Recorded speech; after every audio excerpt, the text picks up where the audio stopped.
எல்லாத்தையும் எளிமையா எடுத்துக்கணும் சார். சில பேரும் பாத்தீங்கன்னா நான் என்ன கேட்கறேங்க தெரியுங்களா, வாழ போறது 100 வருஷம்னு வச்சுங்களா ஐயா, இதுக்குள்ள என்ன சார் இருக்கு, என்ன இருக்குதுங்க? இப்போ நம்ம செஸ் விளையாடுறோம்ல, விளையாட்டு விளையாடுறோம்.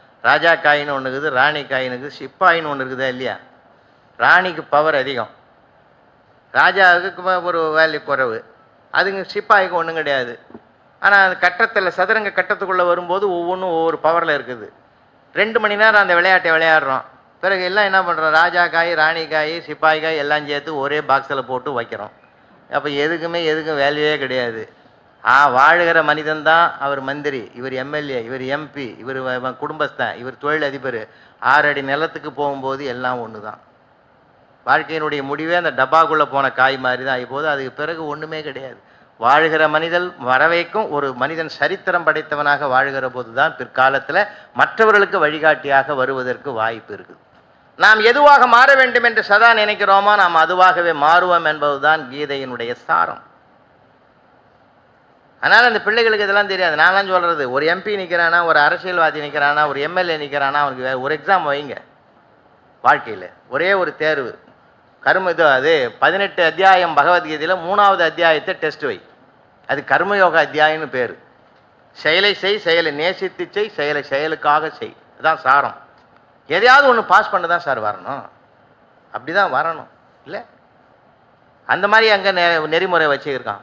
அன்றைக்கி கூட ஒரு 6ஆம் கிளாஸ் பையனை அப்பா வந்து கேட்குறான், வாத்தியார் எப்படி இந்த பையன் இன்றைக்கு எதிர்காலத்தில் என்ன ஆகும்? கவலையப்படாத, அரசியலில் தலைவராக பிரகாசமாக வருவான். 6வது படிக்கும்போது எப்படியா கண்டுபிடிச்சேன்னா, எந்த கேள்வி கேட்டாலும் நெஞ்சு வலிக்குதுன்னு பெஞ்சில் படுத்துக்கிறான். அதனால அவன் அரசியலுக்கு தகுதியான ஆள். இன்னொரு ஆசிரியர் சொன்னார், என் பையன் இனிமே வருவான், அவனும் அரசியலில் பிரகாசமாக வருவான். அது எப்படி கண்டுபிடிச்சேன்னா, ஒன்றும் இல்லை, டேபிள் மேலே ஸ்டெத்தோஸ்கோப்பை வச்சேன், ஒரு பேனா வச்சேன், ஒரு புத்தகம் வச்சேன், ஒரு ஸ்பேனர் வச்சேன். ஸ்பேனர் எடுத்தான்னா அவன் வந்து ஒரு தொழிலாளியாக வருவான், ஒரு மெக்கானிக்காக வருவான், ஒரு இன்ஜினியராக வருவான். ஸ்டெத்தோஸ்கோப் எடுத்தானா அவன் டாக்டராக வருவான். ஒரு புத்தகம் எடுத்தானா ஒரு படைப்பாளியாக வருவான், எழுதுகோல் எடுத்தானா ஒரு எழுத்தாளனாக வருவான். அதனால் இங்கே கண்டுபிடிச்சோம். அதே மாதிரி 40 பேரில் 39 பேர் கண்டுபிடிச்சோம். ஓம்புள்ள 4ஐயும் சேர்த்து தூக்கி போனான். அதனால் இவன் அரசியலில் தலைவராக தான் வரணுமே தவிர வேறு வழியே கிடையாது நாங்கள் முடிவு பண்ணோம்னு. அது அதுக்கு ஒரு தகுதி இருக்குது. நீங்கள் எப்பயுமே நீங்கள் கிளாஸ் ரூமை கூட பாருங்கள். நான்லாம் 36 ஆண்டில் நான் சர்வே பண்ணி வச்சுருக்கேன் சார். நீங்கள் எதுவுமே தப்பாகாது. 40 பேர் 4 ரோவில் உட்காந்தானா ஃபஸ்ட் ரோவில் 10 பேர் இருப்பான், சின்சியராக இருப்பான். பிளாக் போர்டு, வாத்தியார் முகம், பேனா, நோட்டு, இதை தவிர அவன் பார்வையே கிடையாது, ஒன்றும் தெரியாது. அதெல்லாம் பிற்காலத்தில் ஐஏஎஸ், ஐபிஎஸ். செகண்ட் ரோலாம் பார்த்தா கொஞ்சம் நெளியும் அப்படி இப்படி பார்க்கும். அதெல்லாம் வந்து இன்ஜினியர், டாக்டர், வக்கீல், அந்த பக்கம் பெரிய பெரிய கரஸ்பாண்டன்ட்டு, பிரின்சிபால், இந்த மாதிரி. தேர்ட் ரோலாம் பார்த்தீங்கன்னா இந்திய சென்ட்ரல் கவர்மெண்ட், ஸ்டேட் கவர்மெண்ட் அத்தனை ஜாப்லையும் ஃபுல்லாக வந்து உட்காந்துக்கும். 4th ரோ மாப்பிள்ளை பெஞ்சுனே பேர், அது கவலைப்படாத பெஞ்ச் அது. அவன் எப்பயும் கலகலன்னு தான் இருப்பான். ஏன்னா 3 ரோவும் தொந்தரவும் பண்ண மாட்டான். ஏன்னா பிற்காலத்தில் எம்எல்ஏ, எம்பி அவன் தான் வரான். ஏன் அன்றைக்கே சிரிக்கிறான்னா, வாங்கடி 3 பேர் என்கிட்ட தான் கியூவில் நிற்கணும், உங்கள் ஃபைலில் நான் கையெழுத்து போட்டால் தான் வேலையே நடக்கும். அவன் அன்றைக்கே முடிவு பண்ணிடுறான். அதனால் யாரும் திறமையில்லாதவர்கள் பிரபஞ்சத்தில் படைக்கப்படுவதில்லை. அது ஒன்று ஞாபகம் வச்சுங்க. பெருந்தலைவர் காமராஜர் அதுதானே சார் செஞ்சார். அவரை மாதிரி ஒரு மனிதாபிமானத்தினுடைய ஒரு பார்க்க முடியுமா?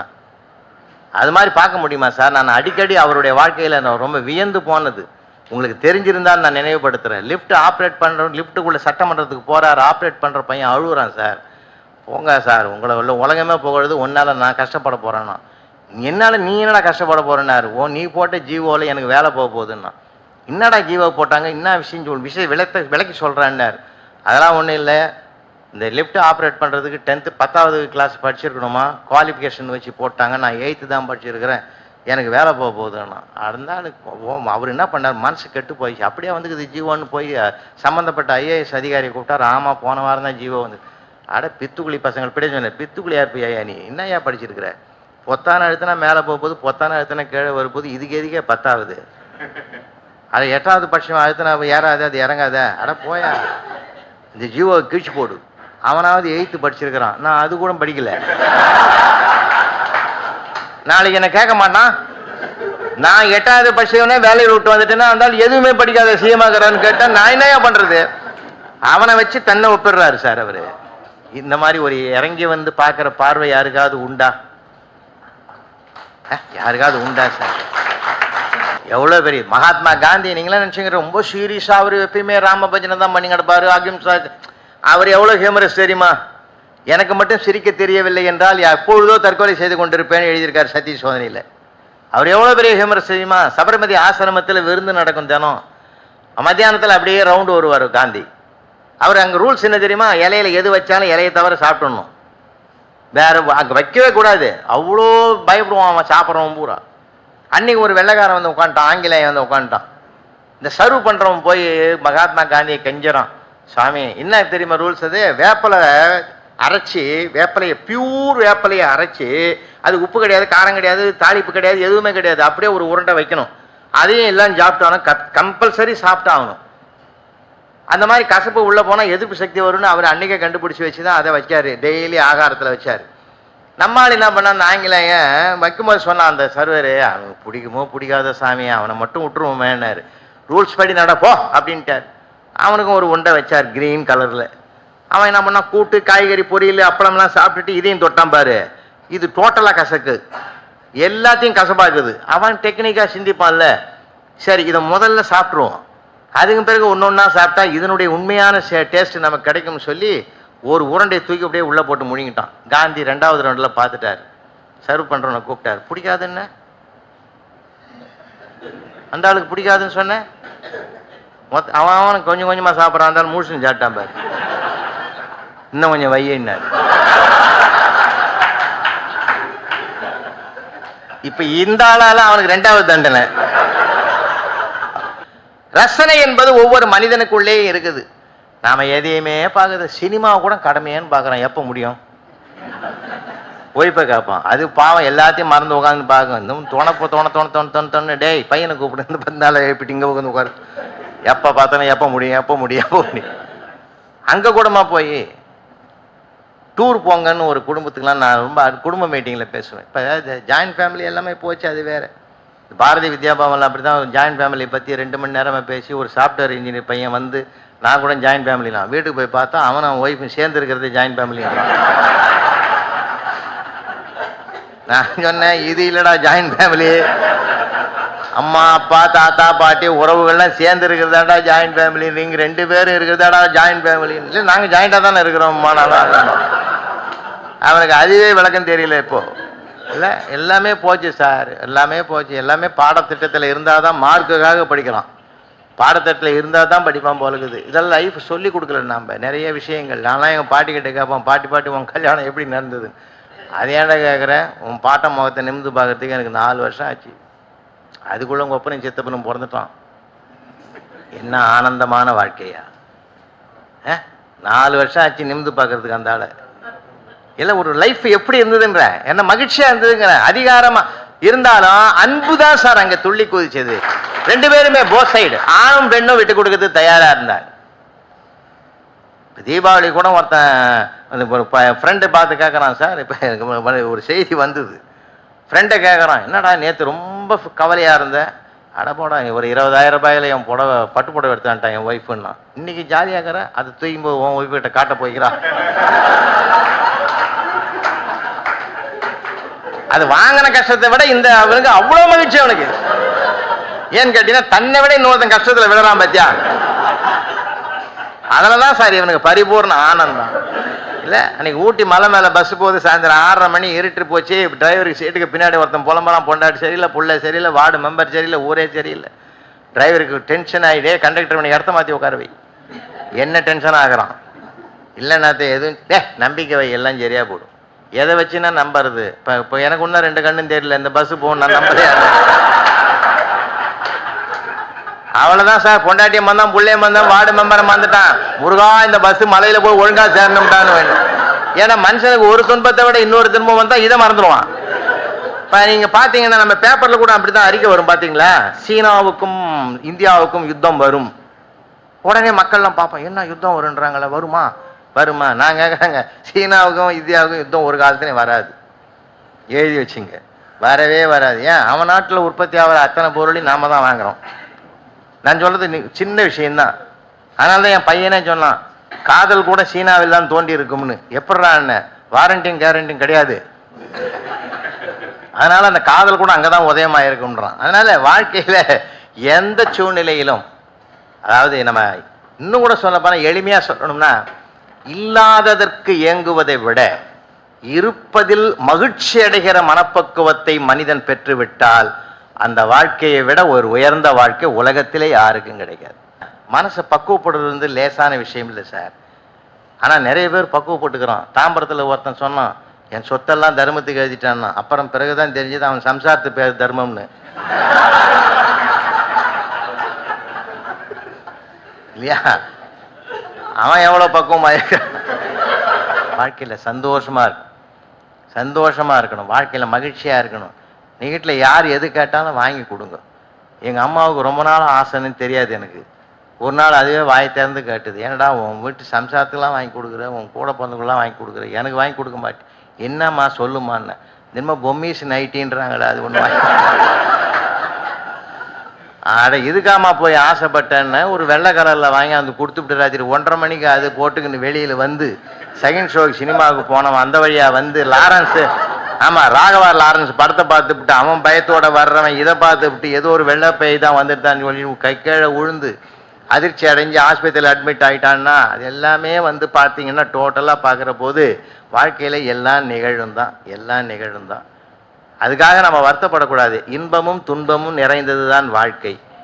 இந்த உலகமே கொடுமையானது தான். இன்னாதம்மா இவ்வுலகம் இனிமை காண்பார் அதன் இயல்புணர்ந்தோரேன்னு 2000 வருஷத்துக்கு முந்தி இலக்கியத்தில் பதிவு பண்ணியிருக்கிறான். அன்னைக்கு ஒருத்தன் சவப்பெட்டி வேணும்னு ஆர்டர் பண்ணியிருக்கான். ராத்திரி 1:30 மணிக்கு வேனில் தூக்கி போயிருக்கான். குட்டி யானையில் கொண்டு போய் சவப்பெட்டி தூக்கி போயிருக்கான். அது பிரேக் டவுன் ஆகி போச்சு. ஓரமாக நிறுத்திட்டு ஐயோ அர்ஜென்ட்டாக கேட்டானா, என்ன நினைக்கிறானோ ஏது நினைக்கிறானோன்னு அந்த பெட்டியை தூக்கி தலை மேலே வச்சுக்கின்னு போயிருக்கிறான். எதிரில் வந்த மப்டியில் வந்த போலீஸ்காரன் இவனை மடக்கனா ஏதாவது 100-200 தேரும்னு சொல்லி மிரட்டினான். எங்கடா போறேன்னு. புதைச்ச இடத்துல புழுக்கம் தாங்க முடியல, பொட்டியோட வெளியே போறான்னு. போலீஸ்காரன் விழுந்து 1 வாரம் ஆச்சு, அவன் எந்திரிக்க இல்லையா? அது அவன் எவ்வளவு தெளிவாகிறான் பாருங்க. ஐயோ போலீஸ் வந்து மடக்கிட்டான்னு 100-200 போச்சு. பயப்படக்கூடாது. அச்சப்படுவதும் ஆச்சரியப்படுவதும் வெற்றிக்கு அடையாளம் இல்லை. அச்சப்படாதீங்க. அணுகுமுறையில தான் அந்த வாழ்க்கையின் வெற்றியே இருக்கிறது. ஏன்னா இதை ஒரு காலகட்டத்தில் நம்முடைய கிராமங்களில் சொல்லி கொடுத்தாங்க, வீடுகளில் அம்மா அப்பா சொல்லி கொடுத்த ஒரு வாழ்க்கை முறை இருந்தது. இப்போ அப்படி இல்லை. எதையாவது நம்ம ஒன்று சொன்னால் கூட பையன் அது சிலபஸில் இல்லைங்கிறான். ஏன்னா அவனுக்கு வந்து இப்போ மார்க்கை நோக்கிய பயணத்தில் இருக்கிறான். மதிப்பை நோக்கிய பயணத்தில் நாம் இன்னும் அவனை திசை மாற்றவில்லை. வருத்தத்தோடு சொல்கிறேன். நான் டெக்ஸ்ட் புக் ஆத்தராக இருந்தவன். தமிழ் 7ஆம் வகுப்பு தமிழ் 8ஆம் வகுப்பு தமிழ் பாடப்புத்தகத்தில் சென்ற 5 ஆண்டுகளுக்கு முந்தைய நான் தான் தயார் பண்ணது. கடுமையான போராட்டத்தில் அந்த புத்தகத்தை உருவாக்கி தந்தேன். ஏன்னா இன்றைக்கி அவனுக்கு தேவையில்லாத செய்திகளை நம்ம போட்டு அவனை திணிக்கிறோம். 1ஆம் பானிபட்டு யுத்தத்தை பற்றி அவனுக்கு என்னத்துக்கு கவலை? அது என்றைக்கும் முடிஞ்சு போன ஒன்று. 2ஆம் உலக போர் ஏன் நடந்து அதை பற்றி அவனுக்கு என்ன கவலை? தேவையில்லாததை போட்டு அவனுக்கு திணிக்கிறோம். இப்போது சர்வப்பள்ளி டாக்டர் ராதாகிருஷ்ணன் அவர்கள் ரஷ்யாவுக்கு போயிருந்த காலத்தில் 5ஆம் வகுப்பு படிக்கிற பையனை பார்த்து ஒரு கேள்வி கேட்டார். ஒரு ஆப்பிள் 1 ரூபாய்க்கு வாங்கி அதே ஆப்பிள் 2 ரூபாய்க்கு விற்றா என்ன கிடைக்கும்னா 6 மாதம் ஜெயில் கிடைக்கும்னா. மிரண்டு போனார். என்னப்பா சொல்கிறேன்னார். அதிக லாபத்துக்கு விற்றா எங்களுக்கு ஜெயில் தண்டனை தான் கிடைக்கும். இந்த நாட்டு சட்டம். நான் 5ஆம் கிளாஸ் படிக்கிற போதே அந்த நாட்டினுடைய சட்டத்தை அறிந்து வைத்திருக்கிறான் என்றால் பிற்காலத்தில் அந்த நாட்டு பற்றோடு எப்படி இருப்பான்? இன்னைக்கு நம்ம ஊரில் எப்படி இருக்குங்களா?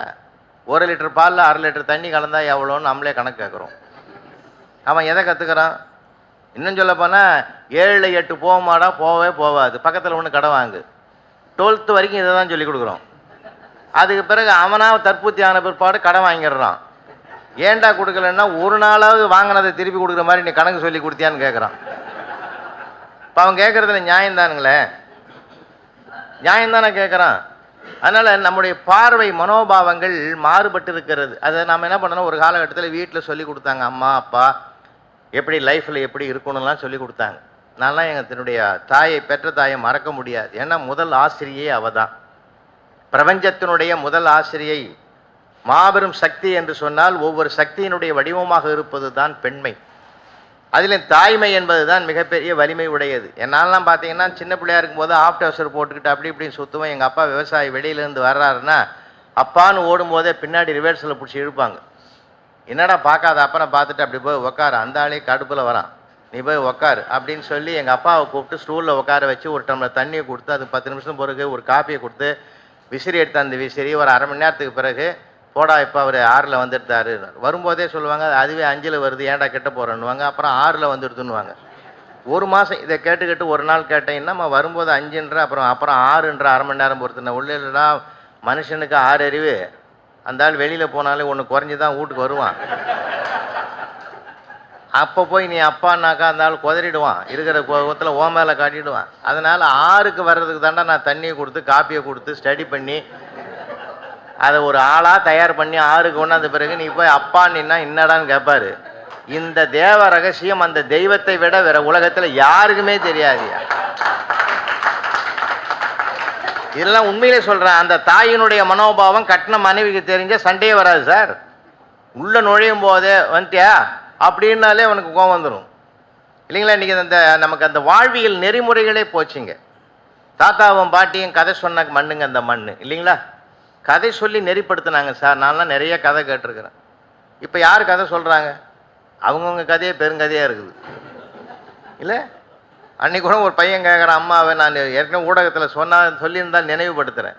அம்மா கிட்ட கதை கேட்குறான், நான் வாழ்ந்த கதையை சொல்லுவேன் வளர்ந்த கதையை சொல்லுவேன். 2 கதையும் எனக்கு தெரியும், எத்தனை தடவை கேட்குறதுன்னு அவன். இல்லைடா இன்னொரு தடவை கேளு, மனசில் நல்லா பதியும், அதெல்லாம் ஏற்கனவே நிறையா பதிஞ்சு போச்சு, நான் வேணால் உனக்கு திருப்பி சொல்கிறேன், புது கதையை சொல்லுமாண்ணா. இல்லை உங்கள் அப்பா லேட்டாக வருவார், நீயும் முடிச்சுன்னு நானும் முடிச்சுன்னு இருப்போம், புது கதையாக விடுவார். அந்தாள் ஏன் லேட்டுன்னு கேட்டாலே போதும், கதை ஆரம்பம் ஆகிடும்டா. அந்த மாதிரி இருக்குது இன்றைக்கி லைஃபினுடைய போக்கு. யாரையும் எதையும் கேட்க முடியலைங்க. எல்லா இடங்களிலும் நமக்கு சிக்கல் அதிகமாக இருக்கிறது. அந்த சிக்கலை கூட நம்ம பார்த்து கண்டுக்காமல் போகக்கூடிய ஒரு காலம். அன்றைக்கி ஒரு ஆஃபீஸில் ஒருத்தன் உள்ளே போகிறான், அங்கே லஞ்சம் கொடுப்பதும் இல்லை லஞ்சம் வாங்குவதில்லைன்னு எழுதி வச்சுருந்தான். உள்ளே போனவன் வைத்தேஸ்வரோட கீழே ஒரு வரி எழுதினான், வதந்திகளை நம்பாதீர்கள்னு எழுதி போட்டான். இல்லை அந்த பாதிப்பு அவனுக்கு தான் தெரியும். இல்லை இவன் பாட்டு இவன் இஷ்டத்துக்கு ஏக வசனத்தை எழுதுனான்னா இல்லைங்களா. உலகம் அப்படி இருக்குதுங்க. நமக்கு இப்போ நம்ம எந்த இதுவும் நம்ம என்ன நம்ம மனசாட்சியோடு கேட்குறோங்க. சம்பாதிக்கிறதுக்குரிய கல்வியை கற்றுக் கொடுக்குறோமே தவிர அவன் வாழ்வதற்குரிய கல்வியை நம்ம கற்றுக் கொடுத்துருக்குறோமா? இன்றைய காலகட்டத்தில் இல்லை சார். தயவு செஞ்சு அவன் அம்மாவை நேசிக்கல, அப்பாவை நேசிக்கல, தாத்தாவை நேசிக்கல, அம்மாவை அப்பாவை நேசிக்காத போது அப்புறம் தாத்தா பாட்டி எங்கே நேசிக்க போகிறான் இல்லைங்களா. யூஸ் அண்ட் த்ரோ காலத்தில் அவன் இருக்கிறான். நம்ம தான் கொஞ்சம் எச்சரிக்கையாக இருக்கணும். இப்போ வாழ்க்கை நெறிமுறைகள் அந்த காலத்தில் நான்லாம் கிராமத்தில் வளர்ந்தோம் சார். எல்லாமே நேச்சுராக இருக்கும், எல்லாமே ரொம்ப இயற்கையாக இருக்கும் சார். ரொம்ப அற்புதமாக இருக்கும் பார்க்குறதுக்கு. மாதிரி ஒரு சினிமா கொட்டாயில் ஒரு படம் வருது, அதை கூட போஸ்டர் ஒட்டி எடுத்து போகிறான் ஒருத்தன், பின்னாடி மேலே தட்டின்னு வரான், கணவனே கண் கண்ட தெய்வம் இன்றோடு கடைசின்னா. என்ன அருமையான அறிக்கை பார்த்தீங்களா. வாழ்க்கையின் தத்துவத்தையே சொல்லிட்டான் சார் அவன். நானே கேட்டேன், நாளைக்குடா நான் அது வேற படம் வருதுன்ட்டான். பாடத்து மூலம் படத்தின் மூலமாக பாடத்தையே செஞ்சுட்டான் நமக்கு. என்ன அருமையானது சார். உண்மையிலே சொல்கிறேங்க. பேர் வைக்கிறது கூட சார் ஒரு காலகட்டத்தில் உண்மையில் நடந்தது சொல்கிறேங்க. புரட்சித் தலைவர் எம்ஜிஆர் அவர்கள் ஒரு படத்தை நடிச்சிட்டாரு. என்ன பேருன்னு கேட்டார் தயாரிப்பாளரை. நல்லதுக்கு காலம் இல்லைன்னு சொன்னார். அவருக்கு அன்றைக்கி பூரா தூக்கம் வரல சார். மனசே சரியில்லை, தூக்கமே வரல.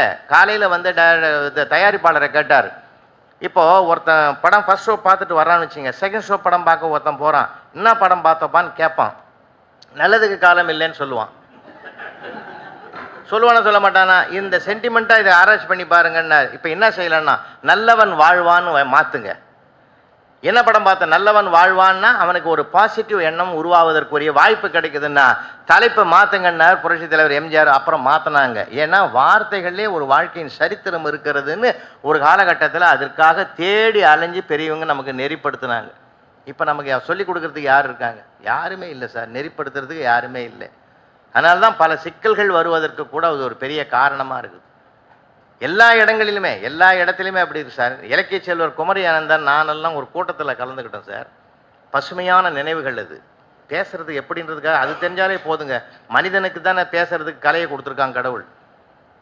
₹1,00,000 போட்டு நாய் வாங்கினா கூட பேசுமா? அது பேசுறதுக்கு வாய்ப்பே இல்லை. அதுக்காக எவ்வளோ பேர் கொஞ்சம் அன்றைக்கி போனால் அண்ணா நகரில் ஒரு நண்பரை பார்க்கலான்னு போனேன். ஒரு நல்ல மனிதர் மடியில் நாயை உட்கார வச்சுன்னு என் ஜிம்மி என் பட்டு என் செல்லம் ஆத்தரன்றார். ஏதோ ஒரு உடம்பு செல்ல பொழுது டானிக்கு ஊற்றுறது. அது வாயே திறக்கலை. அந்த ஆள் டென்ஷன் ஆகி தூக்கி போட்டு உடச்சிட்டான். அப்போ அது இறங்கி போய் எப்படி சாப்பிட்ணுமோ அப்படி சாப்பிட்டு போட்டுது. ஏன்னா நான் என்ன கேட்குறேன், நீ இயற்கையான ஒரு குணத்தை மாற்ற முடியுமா? அது என்ன சொன்னால் கேட்குமா? அது இப்படி தான் செய்யணும்னா அதுக்கு என்ன இயல்பா அது அதுபடி போகணும். முதல்ல அது திறந்து ஊற்றிருந்தான்னா அது பாட்டு நான் சாப்பிட்டு போயிருக்கு. அதுக்கு ஒரு போராட்டத்தை வச்சு இல்லை, தலைகீழ் விகிதங்கள் இயற்கையானது மனிதனுக்கு கொடுத்துருக்கிற கொடை சார். தயவுசெய்து சொல்கிறேன், உண்மையிலே சொல்கிறேன், இயற்கையான கொடை தெரியுமா? நமக்கு மிகப்பெரிய கிடைத்தற்கரிய மிகப்பெரிய கோடி கொடுத்தாலும் கிடைக்காத செல்வம் சிரித்து மகிழ்வது மட்டும்தான் மனிதனுடைய மிகப்பெரிய சொத்து. அதே நம்ம வீட்டில் இப்பெல்லாம் காணாமல் போச்சு. குழந்தைங்க சிரிச்சா கூட அம்மா கத்துது, அங்கே என்ன சிரிப்பு வாழுதுன்னு. வாழறது தான் மனுஷன் சிரிக்கிறதே. அதனால தான் சொன்னேன், பஸ்ஸில் பயணம் பண்ணாலும் சரி, ட்ரெயினில் பயணம் பண்ணாலும், எங்கே போனாலும் சரி, கொஞ்சம் நேரம் ரிலாக்ஸ் ஆகுமே. அங்கே கூட நம்ம எல்லா ஆளுமே சீரியஸாக உட்காந்துங்கிறோம். யாரையும் பேசுகிறதே கிடையாது. அப்படியே முறைச்சி பார்த்துனே வர்றது. நான் ஒருத்தரும் ஒன்றும் இல்லை. ஒரு ட்ரெயினில் ஏறி உக்காந்து என்னமோ ஒரு வார்த்தை கேட்டேன், எங்கே போகிறீங்கன்னு கேட்டேன். இவ்வளோதான் கேட்டேன். நான் எங்கே போனால் உனக்கு என்ன இப்படியே உனக்கெல்லாம் பதில் சொல்லணுமா? உனக்கு பதில் சொல்ல வேண்டிய அவசியம் என்ன இருக்குதுன்னு எக்மோர் வரைக்கும் பேச வந்தான் சார். நான் கேட்டது ஒரு சின்ன கேள்வி தான், எங்கப்பா போகிறேன்னு கேட்டேன். இது தப்பா இல்லை? ஒரு வேடிக்கையான உலகமாக இருக்குது சார். அதுக்காக தான் சொல்கிறேன். நான்லாம் 36 ஆண்டுகள் ஆசிரியர் சொன்னேன் இல்லையா? நான் எவ்வளவோ அனுபவங்கள், நான் ஒரு 6-7 புத்தகம் எழுதினேன் அப்போ அந்த காலத்தில். ரொம்ப அனுபவங்கள் நிறையா சார். ஒவ்வொன்றுத்தையும் நீங்கள் மகிழ்ச்சியாக எடுத்துக்கிட்டிங்கன்னா லைஃப் நல்லாயிருக்கும். வேலை செய்கிற இடமும் சந்தோஷமாக இருக்கும், வீட்டில் வந்து சந்தோஷமாக, 2 இடத்துலையும் சந்தோஷமாக இருக்கணும். அதனுடைய ரகசியங்களை பிறகு சொல்கிறேன். 2 இடமும் நம்ம பேலன்ஸ் பண்ணி வைக்கணும். அப்போ தான் லைஃப் நல்லா இருக்கும். இன்னொன்றுங்க, வெளியில் இருக்கிற டென்ஷனை கொண்டு போய் வீட்டில் காட்டக்கூடாது, வீட்டில் இருக்கிற டென்ஷனை கொண்டு போய் வெளியில் காட்டக்கூடாது. அதை தான் அங்கங்கே வச்சிடணும். அதுக்கு தான் வாசப்படின்னு ஒன்று வச்சுக்கிறேன்னா அதை அதோடு வச்சுக்கணும், கதவை சாத்திடணும். அதுக்கு பிறகு இங்கே வரணும். நான்லாம் எவ்வளோ கஷ்டப்பட்டுருக்கேன் தெரியுமா? என் ஃப்ரெண்டுங்கிட்டையும் நிறைய பேருங்க. ஒரு ஆள் மேரேஜ் டே சார், அன்றைக்கி கல்யாண நாளைக்கு என்னை கூப்பிட்றான், கெஞ்சுறான், இன்றைக்கி வந்து சாப்பிட்டே தீரணும்னு. அப்போ எங்கள் வீட்டில் எல்லாம் நாங்கள் அன்மேரிட்னார். உண்மையாக அன்மேரிடே டோக்கன் எடுத்தான். சங்கர் கபையில் சாப்பிட்றதுக்கு மத்தியானம் டோக்கன் எடுத்து வந்து எங்கள் வாட்ச்மேன் கிட்ட கொடுத்து சாப்பாடு எடுத்துனோடான்னு ஏற்பாடு பண்ணி அனுப்புகிறேன். என் கையை பிடிச்சிக்கினார். அதெல்லாம் வேணாம்பா, அந்த டோக்கன்லாம் கொடு, நான் ஐயாவை கூட்டின்னு போகிறேன், சாரை கூட்டின்னு போகிறேன் வீட்டுக்குன்னு. என்னப்பா இவ்வளோ தொந்தரவு பண்ணுறேன்? இல்லை, எனக்கு கல்யாண நாள், ஒரு ஏழைக்கு சோறு போகிறத பிரார்த்தனை எனக்கு சார். சத்தியமாக நடந்தது சார். எனக்கு ஒரு சந்தோஷம், ஏழைன்னு சொன்ன பிச்சைக்காரன் சொல்லாத. அதில் ஒரு பெரிய கிரேட் இல்லையா அந்த வார்த்தையில்? இது மோசமான வார்த்தை, அது அதை விட கொஞ்சம் தாண்டனது ஒரு நல்ல வார்த்தை நினச்சி மனசில். அப்புறம் போய் சாப்பிட்டு வந்தேன்னு அது வேறு விஷயம். ஏன்னா சில அறியாமையினால் வரக்கூடியது சார். அறியாமையினால் வரக்கூடிய நிறைய ஸ்டூடெண்ட்ஸை என்னமா வேடிக்கை காமெடி பண்ணுவோம் தெரியுமா எங்களுக்கு? சார் ஒரு பையன் ரெகுலராக வரமாட்டான் சார். நான் ஹெட்மாஸ்டர் கிட்ட சொன்னேன், பர்சென்ட்டாக இருக்கிறேன் சார். அவர் சொன்னார் 10 நாள் அவன் வரலன்னா பேர் எடுத்துருன்னார். இதை யாரோ போய் சொல்லிட்டுக்கிறான் சார் அவங்ககிட்ட. 9 நாள் வரமாட்டான், 10ஆவது நாள் வந்துடுவான் சார். வருஷம் பூரா அப்படிதான் சார் வந்தான். அவனை எடுக்கவே முடியல, என்னால் பேரே எடுக்க முடியல சார். அவனை கடைசி வரைக்கும் போனார். யாரோ போய் இவனுக்கு மேட்டர் விஷயத்தை விலைக்கு சொல்லிட்டான். என்ன பண்ணுவீங்க நீங்கள்? அதாவது அவன் எவ்வளோ எச்சரிக்கையாக இருக்கான் பாருங்க. அதனால் வாழ்க்கையில் நிறைய ரொம்ப நிறைய சார். நான் 4வது நூல்களை கூட அது கூட குறிப்பிட்டிருக்கிறேன். சில இடத்துல அது கற்பனையாக இருக்கிறதா நினைக்கிறீங்க, உண்மையான சம்பவங்கள் நிறையா இருக்குது. நிறைய விஷயங்கள் அவன் ஆன்சர் எழுதுறதெல்லாம் நான் அனுபவித்து படிச்சிருக்கிறேன். இன்னும் கூட இங்கே தயவு செஞ்சு வாசிக்கிறதுல உணர்ச்சி வசப்படக்கூடாது. ஏன்னா உணர்ச்சி வசப்பட்டால் உண்மை தெரிவதற்கு வாய்ப்பு கிடைக்காது. நம்ம படிக்கிறோமே, இலக்கியங்கள் படிக்கிறோமே, எதுக்காக படிக்கிறோம்? மனசை நிறைவுபடுறதுக்கு மட்டும் இல்லை, வாழ்வியலுடைய உண்மைகளை தெரிந்து கொண்டு வா அவனை என்று சொல்வதற்கு பதிலாக பாண்டியன் என்ன பண்ணிட்டான்? கொன்றுவான்னு அதே நாக்கால பிறழ்ந்து சொன்னான். காரணம் என்ன? உணர்ச்சி வசப்பட்டான். கொண்டு வா அப்படின்றதுக்கு கொன்றுவா என்பதற்கு எவ்வளோ வேறுபாடு இருக்குது. கொண்டுவான்னா அவன் உயிரோடு வந்திருப்பான், கொன்றுவான்னா முடிஞ்சு போச்சு கதை. அப்போ அவன் தவறழிப்பதற்கு, அவன் பிறழ்வதற்கு காரணம் அவன் உணர்ச்சி வசப்பட்டது தான்.